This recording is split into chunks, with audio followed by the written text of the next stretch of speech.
Of yourself. Yeah, I'm alive. Still in Yes. Canada? I'll be there tomorrow. Oh, okay. So you're in Miami. Yeah, I'm in Miami. Oh, cool. So I getting down to the nitty gritty is I didn't do anything on my project since the last time we talked. I've been busy with other administrative obligations, multiples, right? Yeah, I haven't. Administrative obligations, like you Yeah, have your man. taxes to do, or Um, Government obligations for filing paperwork. Uh, that's one, and then the other one is what's the other one? Uh, my my business, like getting paperwork together for that, or filing paperwork that should have been done a while back, in order for my business to scale, so that I could actually hire W-2 employees. So, which isn't always covered under one insurance provider. So, having to figure out other insurance providers so that I could manage state workers' compensation, liability insurance, whatever you call that stuff. So, I've just been like doing administrative stuff and trying to stay fit. It's interesting. I would assume that the more people like live, and the more that they acquire things in their life, the more they acquire responsibilities. You would think that the less disciplined they are. I mean, if I don't know what the definition of discipline is, I would think that it's a set of rituals. But when you start inheriting more and more obligations or responsibilities, you don't have as much time to manage, right? You can still try to prioritize, but like I look at this example of like my 1 hour in the morning, 1 hour in the evening, like quota for my passion project. And like, am I still handling my business in other areas of my life? I think so. But I'm finding it harder to juggle when they keep throwing plates or balls in my hand. And it's hard, man. And growing older and still trying to not be obese and not have a stroke and not go into cardiac arrest within the next 36 months. Like, I'm just finding it very difficult to manage my time. So I'm not sure if I mean, you have a larger family, right? Have you battled that, or is it just man up, get with the program? no? I've battled that. I'm not a very disciplined person. Um, but it's you hear the adages about like, well, if it's important, you got to make time and stuff like that, and um, but it's just really hard for sure. Um, Like yesterday, I didn't. I was planning on going for a run, but I didn't. I could have probably in the afternoon when I got home, but just I don't know, family and other stuff. But I don't know. Have you taken like an inventory of your time to see what you're working on, or do you keep pretty good I, track of it? I created a spreadsheet when I was struggling to keep up with the expectations of like my last contract. And the only reason I came up with a spreadsheet is because one of my mentors literally like we I shared my screen with them on a conference call, and he had me like, I don't know if the word is itemized, but actually like document every single item that I'm expected to do within a 40-hour work week, and that exposed that the capacity wasn't there. It Hmm. wasn't. And so that worked out because then I forwarded that to my superiors at work. I'm like, how am I supposed to fit this into a 40-hour work week? And it was straight data, and they had to concede. So yes, I have done that before, but that was more towards my business day or my business week, and not really towards my actual personal life or just Yeah, my life in general. yeah. I mean, it might be worth not as well tracking it over time. Like, what did you do? I've heard can do the discipline around that, that it's, it's easy to find where you're wasting time and recoup it. Um, I know that probably with social media and stuff like that, I like most people or watching Netflix or whatever, it's playing games. There's probably a lot of time to do things. Um, but at Well, the like, same time, you need R&R. So yeah. So how many times? Here's a question. Yeah, I don't know the answer. I don't know your answer, mhm. but how many times have you, like, within maybe the past 12 months, made your mind up about something that you're about to do in the next 5 minutes?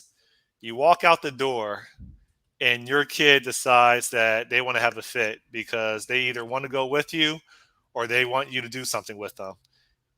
And you pause what you're getting ready to do so that you can appease your child, because you believe that as a father and at them at that age, you only have so many opportunities to take advantage of that, whatever, 15 minutes of time to spend with them and to appease them, or half an hour. Like, does that happen to you? uh, yeah, but generally, like, my wife being around, she takes a lot of that too. So I Yeah, don't, I mean, you're wiping around, but when they yeah. specifically want daddy, they want Oh, daddy's attention. um, yeah, I guess it happens, but not as Yeah, frequently as you'd think. yeah. Um, Okay. maybe I'm fairly good at saying no. Um, I didn't really grow up with like a. I mean, my dad was there and he was hands on and everything, but he didn't. He wasn't one to make it so that everything that he did had to be what we wanted him to do with us or something like that. So I didn't grow up with this expectation or belief that parents are supposed to do everything that kids want and supposed to entertain them 24/7 and stuff like that. I really have the I, I'd really much rather be in a situation where I say no and they learn how to entertain themselves and how to have that internal understanding of what it takes to keep themselves busy and discover and explore. Yeah. um, So here's a personal question: is your father still alive?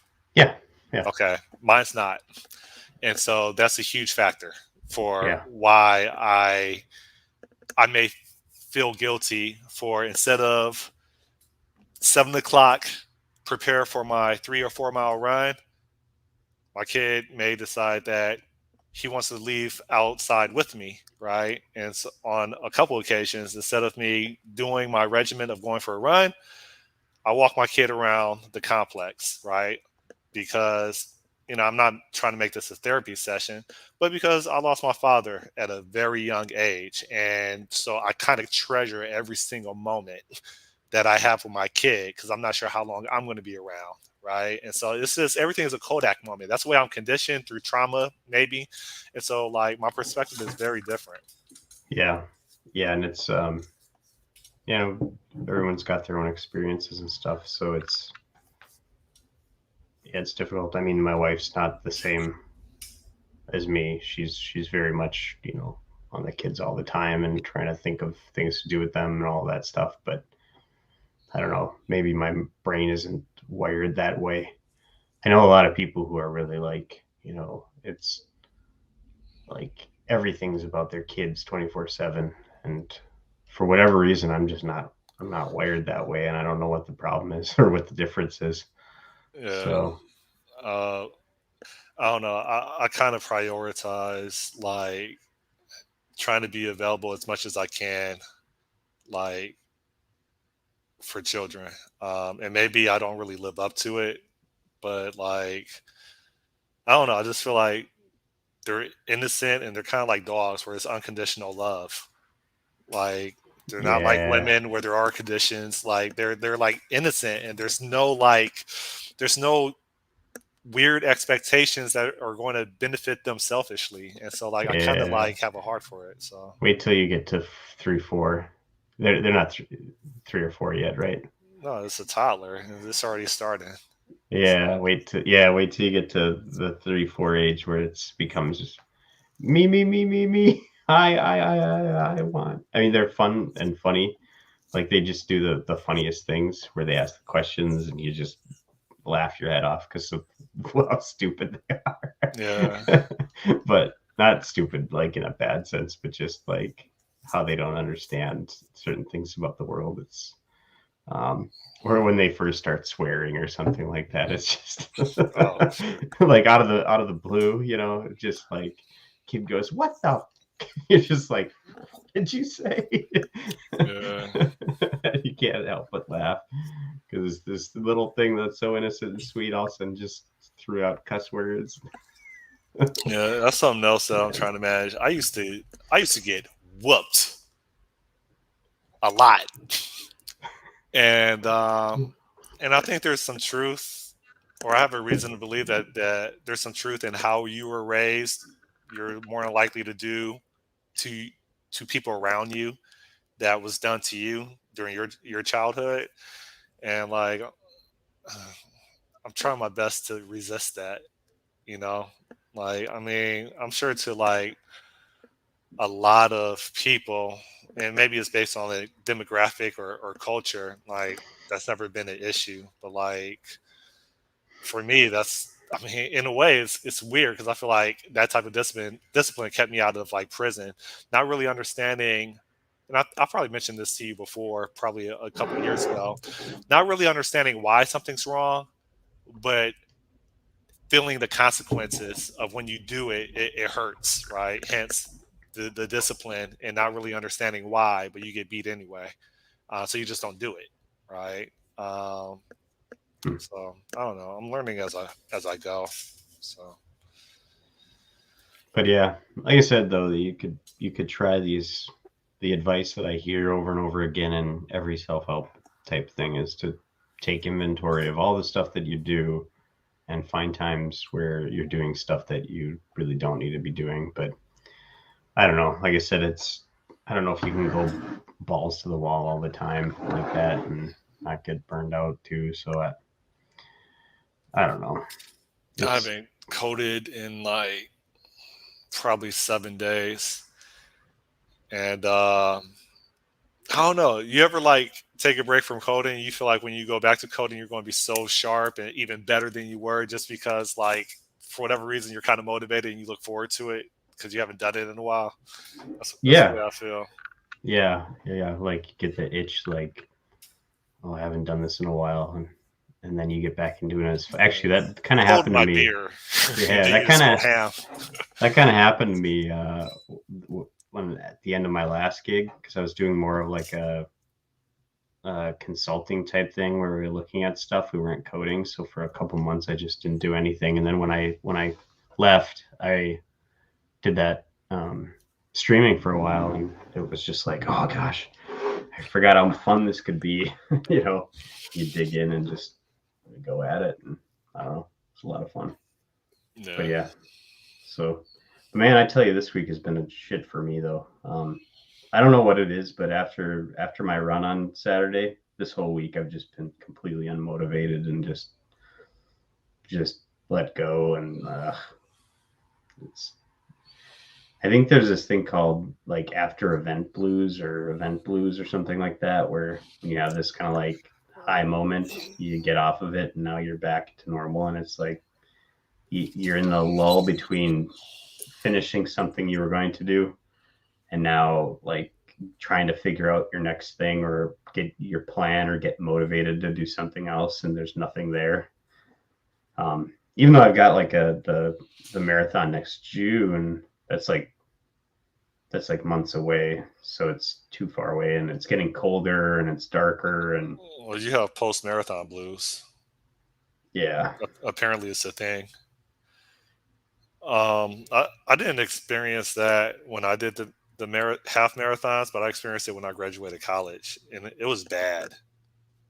yeah, Like I felt worthless. Like it was a complete change in lifestyle. Like you go from like putting out fire, turn paper, project, lab, project, turn paper. You just keep doing that for like an entire like what for me like 6 years, 3 years community college, 3 years at the university, and then like you finally walk the stage and it's nothing. It's like empty nest syndrome, kind of like what am I supposed to do with myself? And you just have all this time to think. Right. Well, I Yeah, guess when you run a marathon, that's not probably as bad, but yeah. I mean, it was only a 26K, but uh, still pretty. I mean, it was the big event I was waiting for. So, um, well, the first one, anyways. But yeah, I don't know. are you still sore? No, but I'm worried about. So I got a blister on my foot, and so I started running on the side of my foot because I was trying to push through it, and so that Made really it freaking worse. hurt.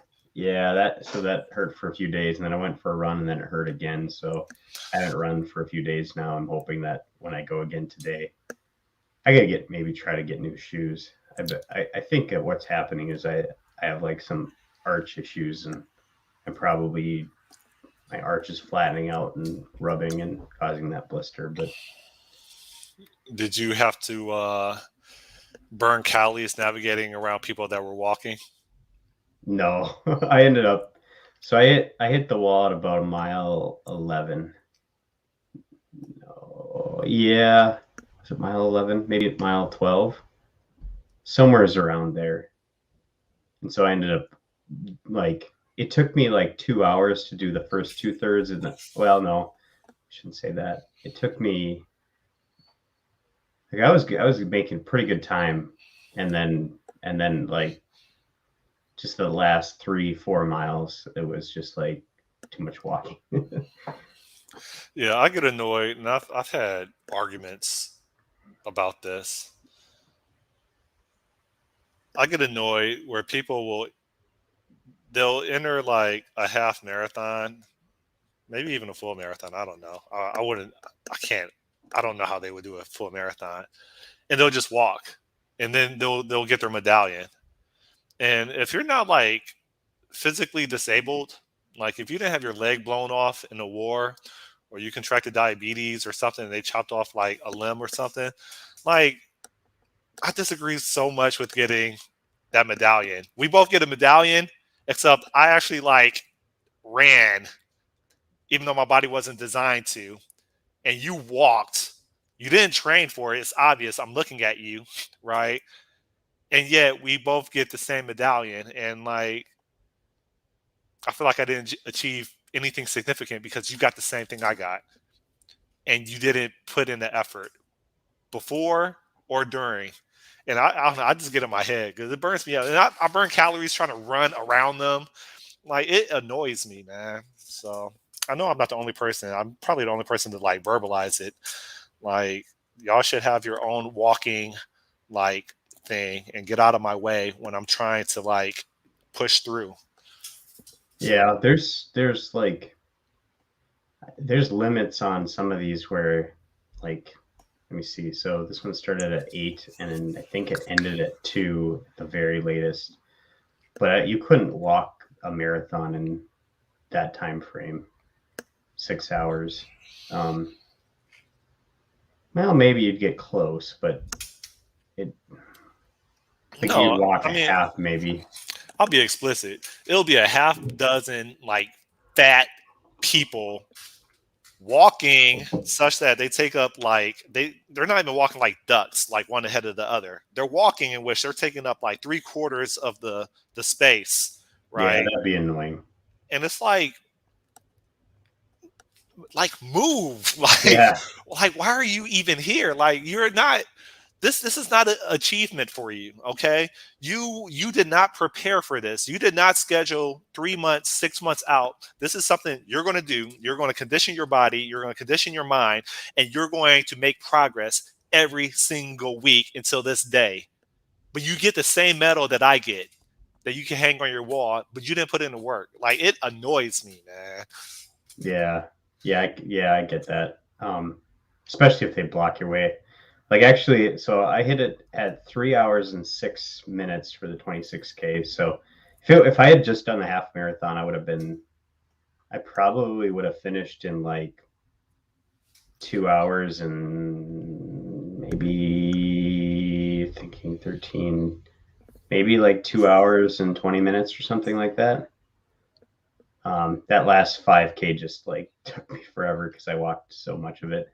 Um, but like at the I would have been under 3 hours, but at the last minute, I heard behind me the first female full marathon completing. So I jumped off and let them pass me because I'm like, there's no way I'm gonna get in the way of the full marathoner coming in Yeah. for their last thing.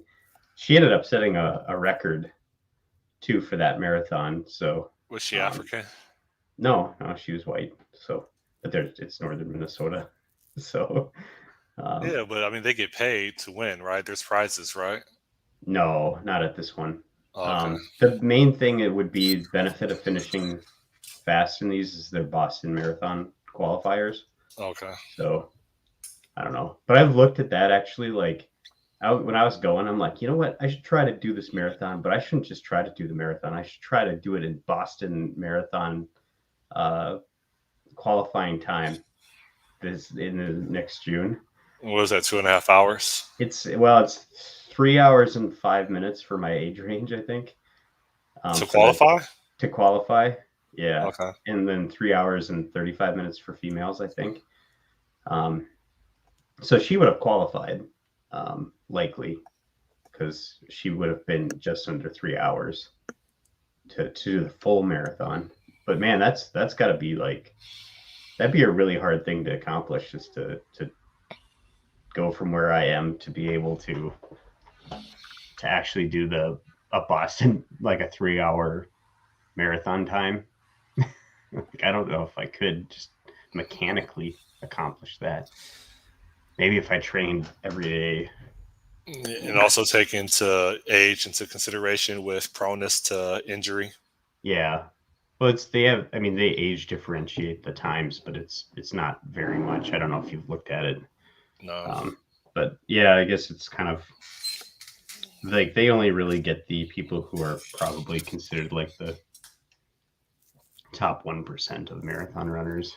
So, but we'll see. I've been,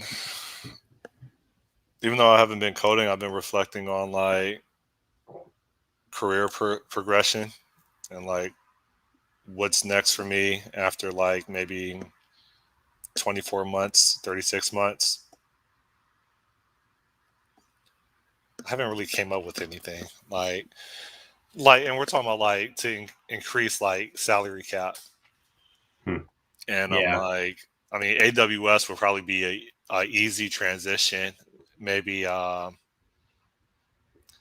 if I start maybe like 6 months from now, then I'll probably do something in AWS for 6 months, unlock that achievement, increase my salary cap.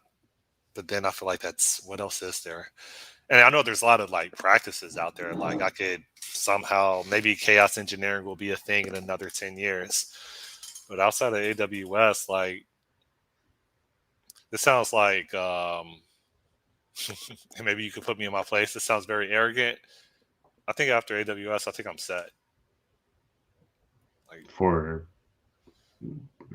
I don't know, man. for being in the top of my career in regards to skill set and being this is where you can put me in my place, but being like a 3%er. I may not have the book knowledge and I may not like have Ivy League like education or quick like trivia answers, but I think I'm up there. I I do. Like Yeah, I think I more think than I at least I have the my belief system is I'm up there as like a I think I'm in the top 3% of technical know-how. It may be BS, but I sincerely believe that. All right. I'm not going to be able to do hacker rank and do that stuff that they do. No. But when it comes to like just I think maturity of just building out like a solution, because I've been like learning and iterating and documenting what I effed up and documenting what tend to work well. Like yeah, 20 years in the making. I think so.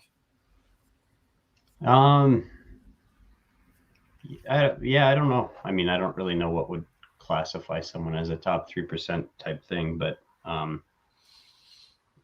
I think part of it, I mean, you'd have to be in a situation where you've delivered a bunch of big projects. I think, um, I think that's pretty hard to That's do a really good point. um, with contracting roles. The other bit is too is I feel like there's benefit in being around at a place. I mean, maybe your first job, who knows, did this, but being around at a place where you've delivered a project and then have to live with the consequences of it. Yeah, Not just the consequences during and right after, but the okay, did these things that I put in place actually help measure make it. this? Yeah. Yeah, Um, but and that's one of the things that, like, I remember at the last gig, it was a huge conflict between me and like a developer. It was like, you are probably a rock star at building out MVPs and walking away and not having to support it.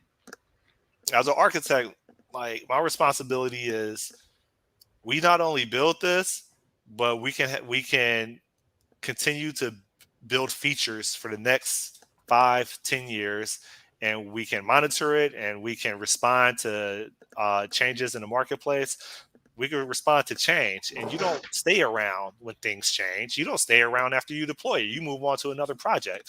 And yeah, so to your point, like, I guess I was kind of fooling myself, because you got to be around long enough to actually measure the decisions that you've made versus just releasing it and leaving and not really knowing the consequences of your decisions, architectural decisions.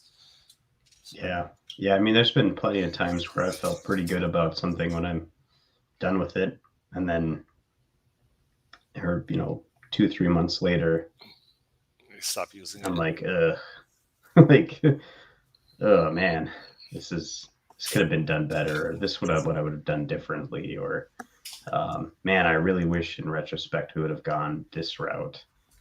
You know, um, Was it within your power or your influence?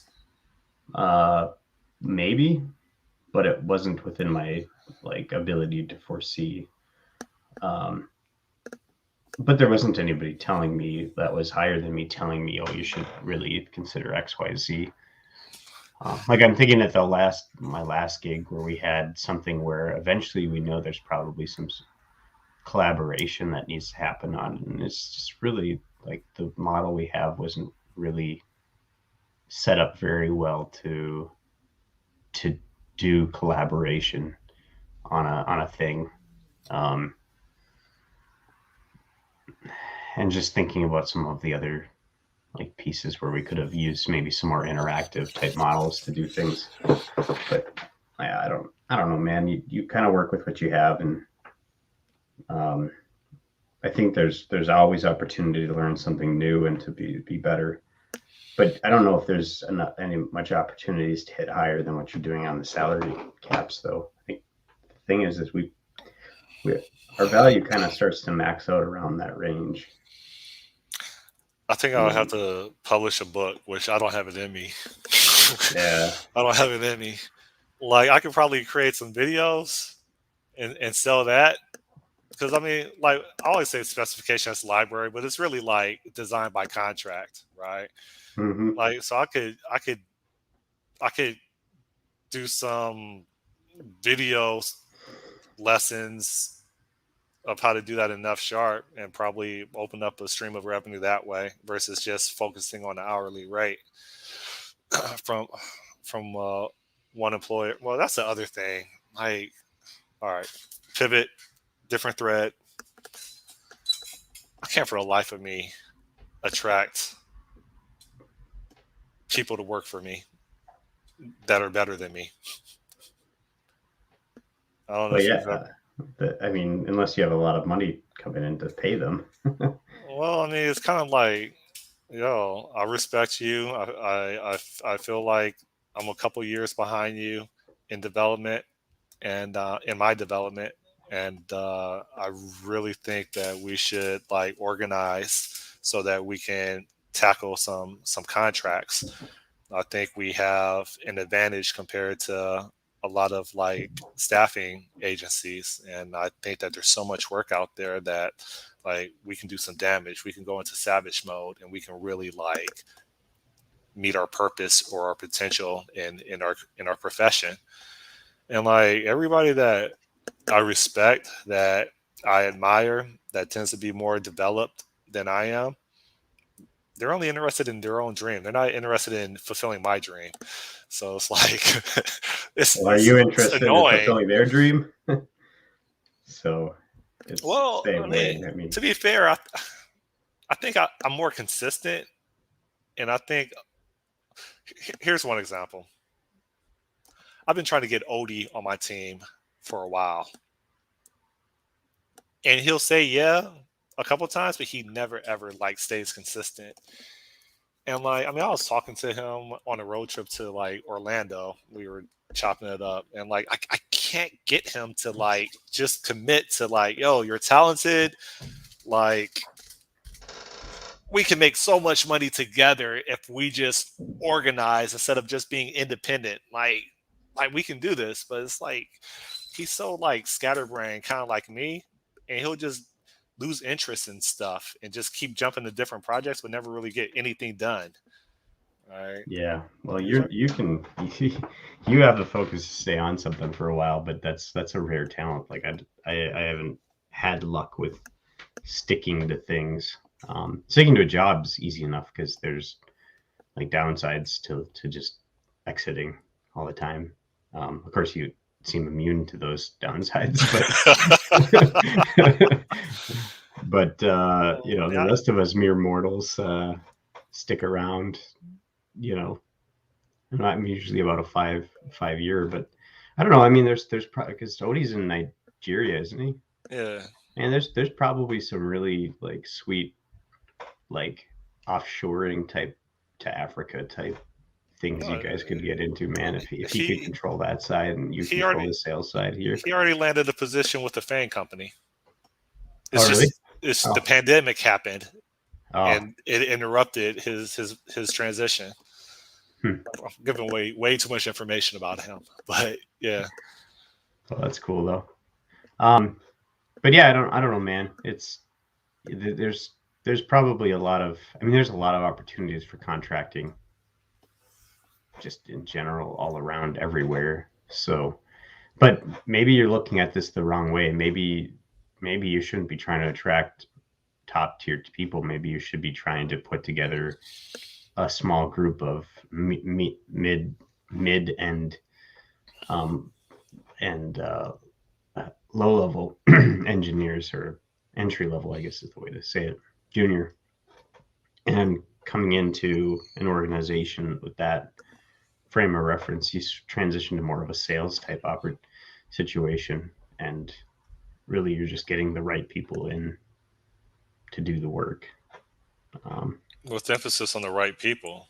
But the thing but is, it's like if I'm going to hire some junior developers, they have to demonstrate the same amount of hunger, if not more, that I demonstrated yeah, a lot of 20 years juniors ago, do 10 though. years ago. A lot of juniors do though. Demonstrate hunger, Yeah, or just say rah rah rah. Yeah, I want to learn. No, you like no like, and a lot of people disagree with me, and I think including you. Like, I want to see a web footprint of you demonstrating hunger, like you demonstrating that you are trying to master your skill only 2 years into like this space. And I think the majority of people, they can't demonstrate that. They expect you to buy them a book, they expect you to send them to a conference, they expect you to do everything for them, but it's their career, it's their profession, and almost everybody disagrees with me. Like, they don't, most people don't own their careers. They yeah. expect someone to tell them and purchase the supplies for them. See, I don't agree with you that they need to have a web footprint. I think that's like that takes time to do. That could be better spent actually just doing the thing. Writing up, I mean, it's a form of thinking, but it's, you know, they might have done a project that they just never shared because they're moving on to the next thing. I mean, I don't think you need to have a blog and active GitHub account and all that to do those things. But But yeah, I know what you. I'd probably agree with you that if you're not willing to go out and buy a book yourself or to do um, off hours training or flip the bill for a conference or my my hack was to just submit to the conference because then you get in if you get accepted as a talk you get in You're for forced. basically free. Yeah. I mean the only thing you have to pay for usually is travel, so which isn't if you're doing software development shouldn't be a No, they cover the travel financial burden. expenses if they accept you. Some of them do, some of them don't. I've You spoken gave with a talk two. and they didn't pay for your travel. Yeah, both Code Mesh and KCDC they don't Wow. pay for travel. I guess I'm thinking about NDC, London, and stuff Yeah, like that. those The big big ones leagues. maybe, Yeah, go to. but these are regional conferences, so maybe that's the difference is the size of the event. But yeah, I guess if it was a big time type thing, maybe. The only way to scale is to have employees. Yeah, it's classic capitalism, man. Winter's about to be here for you Northerners, Yeah, and that's still on my radar for my app. You know why? snowmobile delivery, Plowing. plowing. Yeah, Oh, okay. Yeah, yeah, yeah. I'm not gonna make it.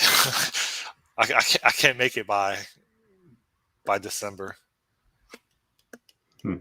I could if I didn't have any other obligations. Like the code is written, like it's there. It's there. It's just like I said, like the first 10 minutes. Like I've been doing a whole bunch of other things that are very like pencil and paper intensive. So Yeah. What crap has to get done? But no, you're right. I mean, getting it the only way to scale, but that's the only way to really to make money is to take advantage of the labor of other people, right? I mean, or to build things that are assets that don't require work but continue to pay. But I mean, that's capitalism, man. Nobody like founders don't make money by writing the code. They make money by hiring a bunch of people to write the code and then collecting the value that they deliver on top of what they're willing to pay for a salary for that work. But I mean, it's capitalism. You don't scale by getting a better job.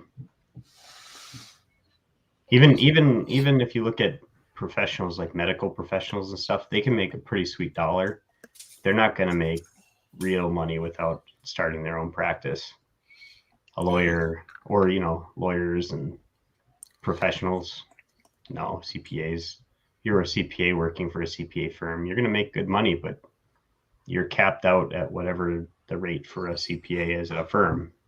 You start your own firm, I- you're making the money on top of what they make. yeah. But my argument is like I can start. Like I mean, so like most of us have okay, a number of us have our own businesses, but we're like the only person, right? So I'm for my business. It's a S corporation, and so it's Bismonger Inc. And I'm listed as the director of engineering, and that's the only position in the entire organization, right? So like it doesn't have to be like I start a business.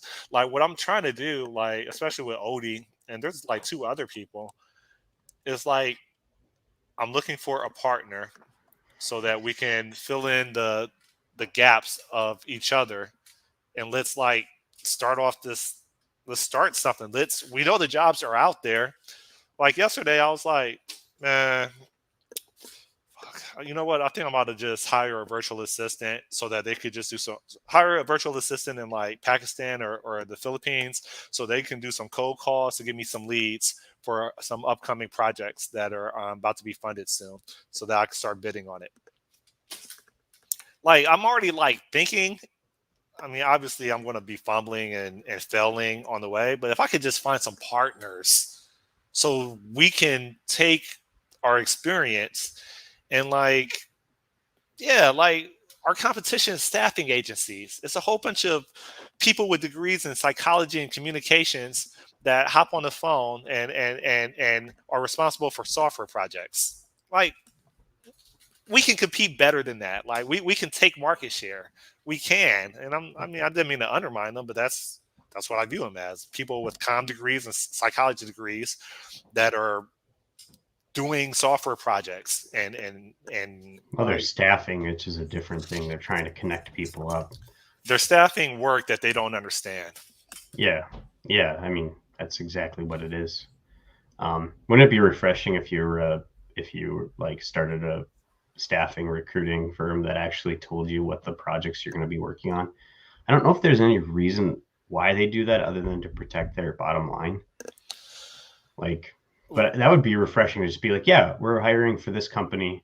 This is what they're doing right up front. Not like, Yeah, are you that happened. interested? Can I get your name on the list? So then I'll tell you what it is. Can we get on like Yeah, it's C#? Yeah, like, okay. yeah, it happened. It happened to me. I think like 2 weeks ago. She was like, it was she, maybe it was a he. Um, they were like, hey, they're looking for someone that has Xamarin and C#, and you look like a good fit. And I'm like, all right, so what space are they in? What problem are they solving? Like, you think I'm a good fit? Like, what's the actual like space? I want to know what they're actually building. Well, we don't have the details on that. Like, it happens so much with like they don't. Yeah. Is it the psych degrees and the communication degrees, but working in the software industry where they don't really understand what the actual domain is? They just say has C#, has agile experience. Like, Yeah. Yeah, it's all busted. Um, I think the resume is outdated. I mean, the resume. I don't think the resume works. yeah. Let me Yeah, or handcraft a document so that I could get a phone call. And so if I take acting classes, I could get a job for the first 3 months before I'm exposed. yeah. That's what a resume And then is. you have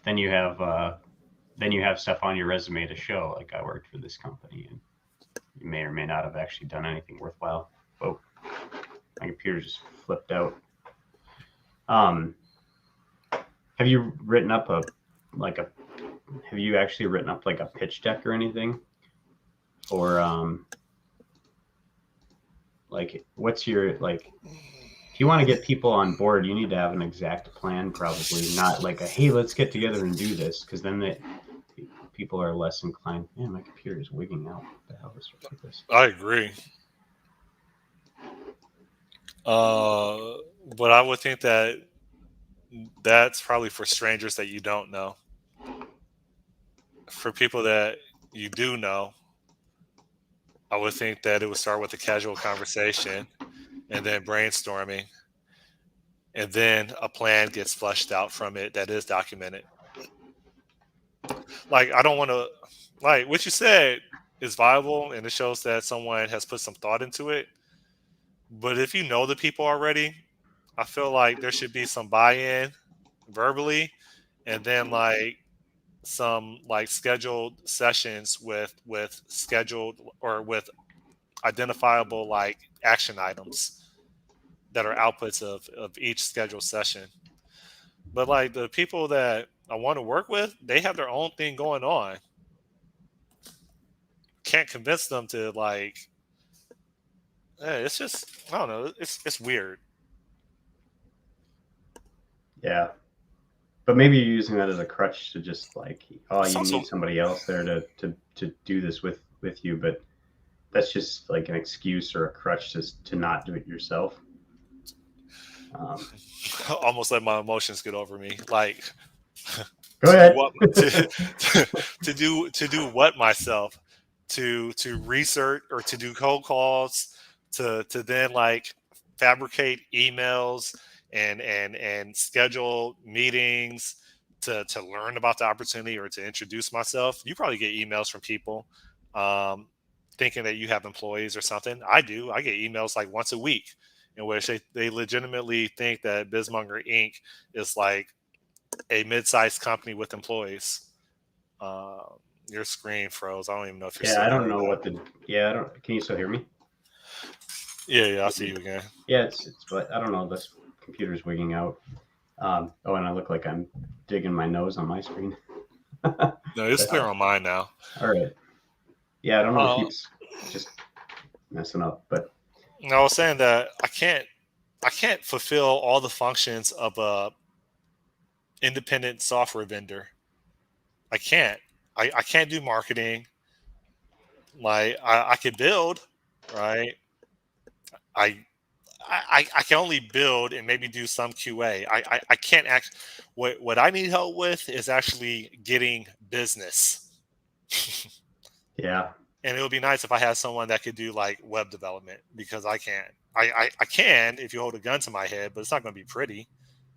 Like yeah. the UI won't be pretty. I could. Well, have you found? Have you tried to find like a contract that just has in it the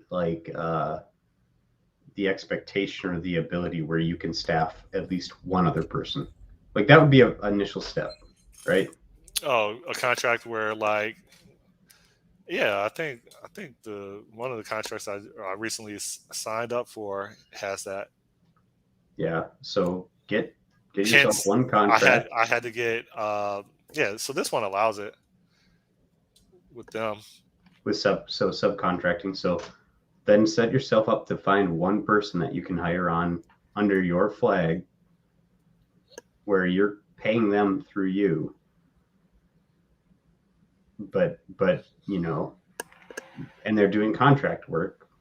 So they're not like they're not your W-2 and well they could be your W-2 employee, but If they do contract work, then within tech they have to have insurance. Well, it would be wise if they have business insurance, liability of like probably $1 million. Like I would basically have to hire someone that has a LLC or S corp just like I do. yeah. Well, no, just hire someone Which means I as have a to partner with somebody, which is what I'm trying to do. I'm trying to partner with somebody. no, no, no, no, no. I I'm don't want to saying really like hire. I want to partner. yeah. I don't know, man. Hire someone though. Hire like a If I mid. hire someone, it's going to be W-2, Yeah, and do it.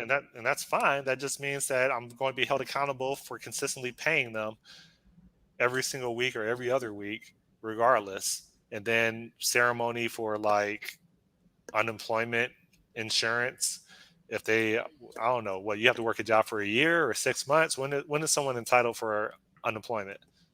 I'm not sure, but still, you do this. This is the hard step that you have to get over though. Is getting those first one or two in, and then delivering on something so you have like a contract, whatever, and then finding new contracts. That's what tech that's what people at the top of like tech firms do. They don't write code anymore. They find the gigs and then they hook them up with people. That's what they do. Okay. Occasionally they'll do some tech work, but Message me it when you fails, get man. message me when you get ready to tap out of your current job so that you can be my W-2 employee. That'll work. Maybe who knows? Maybe it'll be sooner than later. If No, you just started this one. yeah, I'm kind of worried about this vaccine mandate thing coming up You're not and what vaccinated? no. I'm not anti-vax either, so I'm not going to get on that train of thought. But Okay. I'm not. So my wife's vaccinated. I'm not. Um, I I think we intentionally made that point. I'm not vaccinated against very many. Like I haven't gotten my tetanus shot in years, and I don't generally get the flu shot. Um, but I don't want to be trying. Like I'm not an early adopter of new things, and I'm very skeptical of the medical industry in general. Like extremely skeptical. Like I agree. And that's why I but waited for everybody else to do it, and I didn't hear any news of people being sterile or impotent or losing their mind or anything like that. And so so the thing for me was here's like if it's so rare, like I feel like I shouldn't have had any personal tie to any event, right? But friend of my nephew's 18 something, no, 16, 17, somewhere in that range, had a heart attack after taking the vaccine. Do they survive? At that age, yeah, yeah, they survived, Were they but a physically heart fit? attack. Were they physically fit? They're a teenager, yeah. Oh, you said teenager. They're a teenager, had a heart attack. That freaks me the hell out. Where I'm like, I like if I would have had nothing. But the thing is, I'm But not. they require you to when Yeah, when you get vaccinated, they monitor you for the next 15 minutes. yeah, but that's for an immediate effect. The the uh, the issue, and I have no idea, man. I'm not going to get into it, but there's things I've read about why these things kind of can happen and why the adverse side effects happen. But the thing is that there's what would make me comfortable with taking it for sure. Because I mean, yeah, I could get COVID and die too. I'm not necessarily saying I'm totally not worried about that. I just don't have as much fear as my brother. He's had COVID now twice. My brother-in-law's had it. How you get My it twice? I don't know. He's got it twice, and maybe different variants. But he had Okay. it a few months ago, and now he has it again, I guess. So my brother-in-law had it. My sister-in-law, my niece, they've all had it, been just fine. I haven't had personal connection to anyone who's died from it. Um, Yeah, I don't have any friends, so that's probably one of the main reasons why I haven't got it yet. yeah, and I'm in my house all the time, so it's like my kids could bring it in, sure, but I'm not exactly going out and spreading it around the world trying to kill people either. And if I was sick, I'd definitely be staying home. So like my relative risk is pretty low, but I like I don't think so. but anyways, so the thing is for me though is what will make me comfortable is the next vaccine that should be released here, which is the Novavax vaccine, um, which is having troubles, I guess, kind of getting to market because part of Operation Warp Speed is they had to use Fujifilm to manufacture it or something, and they're having logistical issues. So whatever it's held, but that's a subunit protein vaccine that's been used in shingles and Hep B and So uh, pneumococcal and I whatever. met I met one developer when I was in Canada, and he was in a wheelchair, and there's a reason why he was in a wheelchair. No, no, no, no, no, no, no, no. Hold up. Take two. I met an entrepreneur, all right, of a mobile app business in Mm-hmm. Toronto, and he was doing well for himself. And, like he builds like apps that target like healthcare or whatever. And I was impressed, like, because the dude, like, I don't know, for whatever reason, I think most like entrepreneurs that build businesses and sell them, I feel like they're successful versions of me, like a sociopath or something. Like they have like hella confidence or whatever. They don't know how to talk to people sometimes, and like they're just like very like direct. But this dude was extremely like just soft, right? But he was hella successful.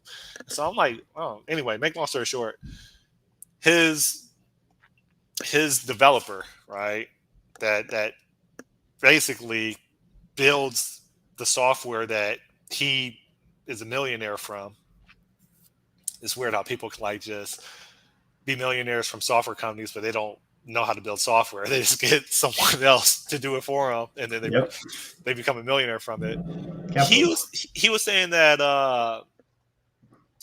the guy that he hired is wheelchair bound, and the reason to what we're talking about is, from what I understand, he said he took a tuberculosis shot or something, and he had a bad reaction to it. Somehow that bad reaction resulted in him being in a wheelchair. Yeah. And he was telling me how, I don't know the details, but I think the way he programs is, I don't know if it's similar to Stephen Hawking or whatever, where like he has to look at like keys on the screen to. I don't I don't know how much of that is BS because I don't think you Hmm. could really code like that. But he said like, to your point, regardless of how the software is built, he had a bad reaction to a shot, and it put him in a wheelchair for the rest of his life. Yeah. Yeah, that can happen. I mean, It that's could probably happen with the vaccine, any of the vaccines. I mean it's probably like 0.00001%, right? It's like the same probability of stepping outside of your home and getting hit by a stray bullet living in like a white neighborhood. Like Yeah. I don't know, but I mean, so should the acceptance really dictate your policy for life? Like if there's 150 million people that have been vaccinated, and I'm not sure if that's the actual number for Americans, Hmm. are the 100 out of 150 million enough for you to say, "No, nah, I'll pass"? On the vaccine front, Yeah. uh, probably not.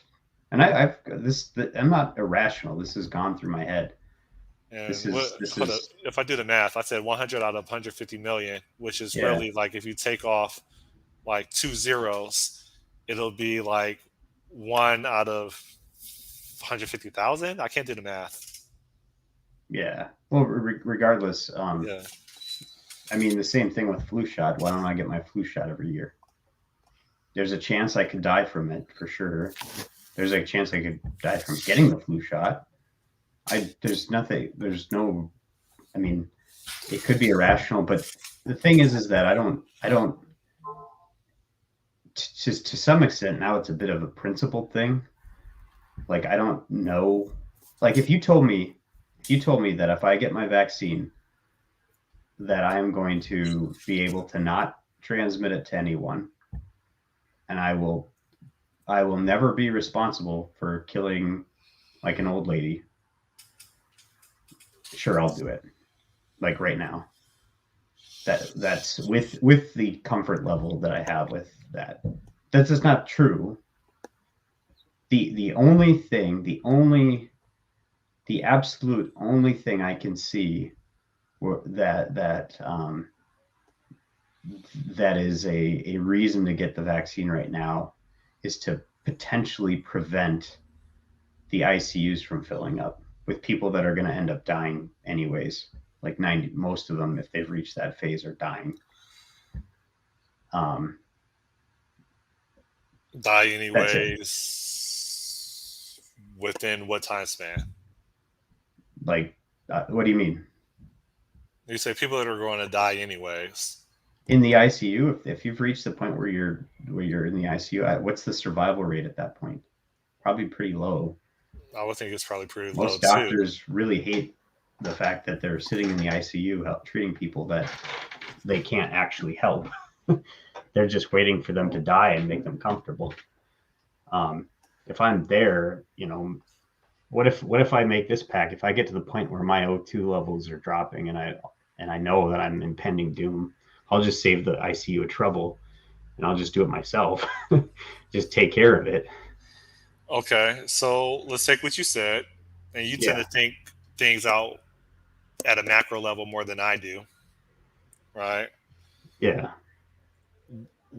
What is the cost of not just people like dying in the ICU that are going to quote unquote die anyway, but what is the effects on the system or on the economy if ICUs are consistently inundated or flooded? Yeah, that's what I'm saying is that I can see that argument. Nobody's projecting that argument. Nobody's saying it's the same reason why we had you mask up at the start of the pandemic. Nobody. Go through any of the literature, any of it. Nobody is saying get your vaccination so that we can make sure the hospitals don't fill up. That is not an argument being put forth at all. I'm thinking of that on my own, but everyone's like, so you can protect each other and protect, but there's no protection for that. It's personal protection, sure. Like, My understanding was you get the vaccination and you you increase the fight in your body. You increase the resistance. So, are you going to get sick? Yeah, but is it likely to be just as life threatening? yeah, sure. I don't think so. I'll, Your body has been hit by it before, and so now it's a little bit more prepared to deal with it a second time. That was my yeah, understanding of it. I'm not debating that at all. Okay. Like I said, I'm not against the vaccine. What I am against, very adamantly against, is against the people mandating that I take a personal choice and I don't have it anymore. That pisses me off. Hold up. People Royally. mandating that. If the OSHA, with the OSHA thing coming down, like I've already made up my mind a while ago. I wasn't going to get these things. My wife's got it. I'm not going to get it. I'm going to get the Novavax when it comes out. Fair Okay. enough. I'll do that. Okay. I'll do it. I don't, it's not, I'm not against the vaccines. I'm not going to tell people they were sheep for taking it. I'm not going to go out there and try to spread information about it being bad or misinformation. This is just the decisions that what I feel comfortable with based on my people What? around me who've got it, my age range, my demographic, everything. I don't like this is this is what makes me feel comfortable. But Okay. I don't want someone taking that decision away from me and threatening my livelihood because Well, it's called big government. That's what they do. yeah, and I Um, don't yeah, and that pisses me off and that like, freaking riles me up, well, man. it pisses me off that they're involved in a relationship between a man and a woman, and they sick judges and Oh cops and yeah. lawyers. Like, I don't like that either. But like, if you think at a macro level, like, is it is it possible that it could bankrupt states? So you think about some of the Scandinavian countries, and this is going to be a very poor example because it's not well thought out. But supposedly they pay a lot of high taxes, right? And taxes are paid by like people, right? Like people pay taxes. Like the government doesn't really like. How do I frame this? I'll try to cut to the chase. If if the majority of people choose not to get vaccinated, which translates to the majority of people choose not to build up some resistance to this whatever you want to call it virus, then tax dollars are going to support, I would think, most people that don't have insurance or don't have enough insurance that are going to be in the hospitals, and that could potentially bankrupt a state, or is that off as well?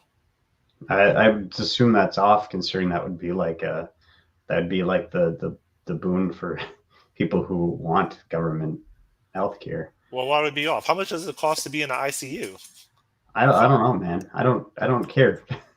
Well, you don't care now. My argument, in which I'm doing a poor job of, is if it let's say it costs $7,000. I mean, you think about how much it costs to deliver a baby, right? It's like Yeah, $10,000. All right, let's say it costs about $7,000 a day to be in the ICU, right? Intensive care. That's what it yeah, is, right? The average amount of time that people are probably in the ICU with COVID, I thought it was like a couple weeks yeah. before they drop dead. So you take $7,000 a day times 14. I can't do the math, but whatever that is, that's just one person, right? $7,000 times 14 days for one person, right? You take But that amount. that's yeah, that's that rate set by the. I don't know that this is gonna that this line of thinking persuades me because, like I said, this isn't necessarily about like nobody's talking about that factor of we're trying to reduce ICU capacity. But what I'm saying is, how is that going to be? if someone gets sick, like they need care, and I thought Yeah. that federally people go to the hospital. Period. Yeah. I don't know when they'll get Yeah. released, Yeah. Yeah. but It's they have to different. be helped, right? So my argument is it becomes a burden on the taxpayers. Yeah. It's already been a burden on the taxpayers to buy all the vaccines up and to do all of the fast. I Right. mean, So and those to, if those it's vaccines are already purchased from because of the taxpayers, and there's people who say, you know what, I'm not going to take it because for this reason, yeah, and I agree with it. I agree with some of the reasons why they don't want to put that in their body. I yeah. do, but what's the consequence? The consequence are those same people, or a fraction of those people, catch COVID, they go to the hospital, they don't have the funds to pay for their health care. That's $7,000 a day times 14 days or however long they're in there. And yet, taxpayers still have to pay for that too. So now they're paying for the COVID shots. They're paying for people that are in the ICU, whether they were vaccinated or not. And the more people that don't get vaccinated, the higher likelihood that they're going to end up in the ICU. Is that really sustainable? Is it really sustainable? Based on Probably. pandemic and Eventually, based on eventually, the definition of a virus, yeah. is it really sustainable for, let's say, $100,000 per person to be covered by taxpayers? Yeah, sure, because half of that's taxed back anyways. Half of that is taxed back anyway. I Yeah. mean, it's given back to the taxpayers. No, it's those are But those are what do you? businesses. You have a 35% corporate tax rate on that money that's coming in anyways, and you're also charging the nurses and the doctors who are in their taxes. There's taxes being made on all the ventilators and new equipment that come through. All that money gets recycled back in. I'm not worried It about doesn't get recycled the back money. in. Plus, That plus, money gets printed and it increases inflation. That's what happens, and it increases deficit. That's what happens. yeah, That's the but macro effect but of it. I'm not concerned about that because eventually what happens is everybody who's going to die from it dies from it then that's not vaccinated and it goes away anyways. There's only like what 70 million people left in the US that aren't. But the thing is that this is not an OSHA thing. This is not an occupational safety and hazard thing. If I go to work, I am not going to kill you because I'm unvaccinated. That's just irrational. That's a rational thought. What you're talking about is rational thought, which could persuade some people. But the thing is it's not. It's out of the realm of trying to say you have a bell curve of people in the world, right? You've got a bell curve of people who are early adopters, who are skeptical of things, and who are like willing to go certain. A lot of people who are on the early adopter, willing to try things, are the of the liberal mindset because that's how society works. You have these two extremes, and society works great because of this because you have people willing to try things and die from it, and you have people who are like, no, I don't want change. I want to stay safe. Who keep stability in the world? And the people who have reached the top of the bell curve to about here have all taken it. People who don't like to try new things and are otherwise skeptical of stuff, which again falls into a lot of conservative mindset. These are the people you need to persuade. And what would help with that is figure out how to get a vaccine that's not mRNA to market and discuss that with them and So, try to go out and figure out what's the problem. Why won't you get this? And then what can we do to solve that problem? Not forcing you to do something so and threatening. if I were a progressive, then I would convince everybody else that were progressives not to take it. You want to know why? Why? This is what my late mentor told me. He said, Scott, when you're young, you want to change the world. When you're old, you don't want the world to change. And Yeah. so the reason why the system is what it is, the reason why we still have uh, the same challenges that we've been having for the last 10 years or 20 years is because people haven't died off. The reason why we fight wars is to kill people that are resistant to other people's agenda, right?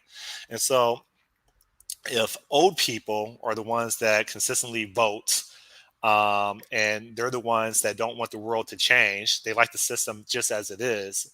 Then, as a progressive, I wouldn't I wouldn't get the shot because I need those people to die off so that society can evolve. It Yeah, makes sense to me but the thing logically. is you getting the shot or not getting the shot doesn't affect their getting the shot.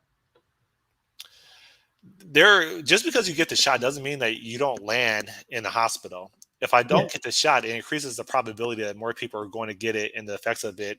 Well, Why? it increases the probability that more people are going to get it So the thing is or not be able to deal with. Okay, I'm listening. so if you get the shot, you can still get it. You can still transmit it. If you don't get the shot, you can get it and still transmit it. The only difference between those two people is that one will have it potentially severe than the other, right? Okay. That's it. So, in what rational world does that equate to some sort of health, like safety thing? There's absolutely no argument that that makes sense to me whatsoever. That it's an irrational thing to say that you're trying to protect other people from COVID or whatever by the like I said, ICU capacity. I understand We that can talk argument, about that. and that wasn't clear to me, but you Yeah, made it clear to me. However, it still puts a strain on the system if you don't do it based on taxpayers. yeah, that's different. That's a different argument, and I can get behind that. But Okay. if I promise to not contribute to that problem, like How do you what? promise you're going to quarantine yourself for the next 2 years? No, if you don't, no, if you don't go to the ICU, you're not contributing to that problem, Yeah, if right? you don't, most people don't want to go to the ICU, but how do you guarantee that? How do you guarantee it? You just decide not to. While you're unconscious, how are they going to know that they're not going to put you in the emergency room? Yeah, I guess fair enough. But if you're thinking about it that way, but still, again, that has nothing to do with OSHA, right? That has nothing to do with OSHA whatsoever. Does it? You articulated your point, and Yeah. it makes sense to me now. Yeah. So So that's what pisses me off because I've decided when I'm getting the vaccine and what makes me feel comfortable. And now there's potentially a rule coming down that says I have to either be tested every single week or I have to get vaccinated on their time frame or my employer will fire me or be fined, which they would fire me. Um, well, if you're a government employee, I think it's yeah, then you mandatory, have right? to. Yeah. Yeah. So you have no choice if you're a government employee. But that doesn't take into account the personal desires and comfortability and all of these things that people have. And what a thoughtful people should do is to figure out what the issues are and then find a solution to it that doesn't involve forcing people. And there's no need to. I sincerely believe that if they accelerated or found a way to accelerate the Novavax, you'd have at least half or better of the people who aren't vaccinated, who are literally just afraid of mRNA or viral or the Johnson Johnson, which isn't that, which is just less effective and more likely to blood clot. Um, if you got something where it's the side effects are very minimal from historical vaccines that were done with all of these other things, you'll get people on board and you'll cover the majority of people you're going to cover with this anyways, and you're literally months away from it. There's no rational reason like why this isn't to market yet. They've done their clinical trials. It's pretty much ready to go. I don't understand why that isn't the first avenue that they try is to say, look, if you have trouble with mRNA, here's an option for you. We're buying 70, 80, 100 million doses of Novavax. We will have them available at all your vaccination sites. It is not mRNA. It is a traditional thing. Here is it. It uses for shingles. It's used for this. It's used for this. It's used for this. It's used for this. Give that a try first.